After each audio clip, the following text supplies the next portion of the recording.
In this guide, I'll show you how to set up parental controls on your Nintendo Switch 2. So the first thing you want to do is select System Settings on the home menu, then scroll down to Parental Controls. Now once you're here, scroll down and we're going to go to Set up Parental Controls. And then you have the option of scanning this QR code, which is going to give you more access to parental controls. But you don't need a smart device, just press X on your controller. You'll just be limited to what parental controls you can use. I'm just going to go to Next here, and then you'll be able to see the restriction level for software, communicating with others, and more. So you can select this option here, and you can adjust it for teen, preteen, child, or custom settings, where you can change each individual setting. I'm just going to select it to teen, for example, and then you can select Next in the bottom right corner.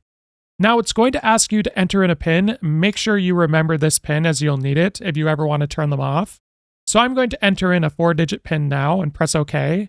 And then you can enter in the PIN once more, and it's going to give you this warning once you've set up your PIN that you'll need it in order to restore the system back to factory settings, as well as adjust your internet settings. So just make sure to remember that PIN and you now have parental controls set up. If this guide was helpful, like and subscribe, and we'll see you in the next one.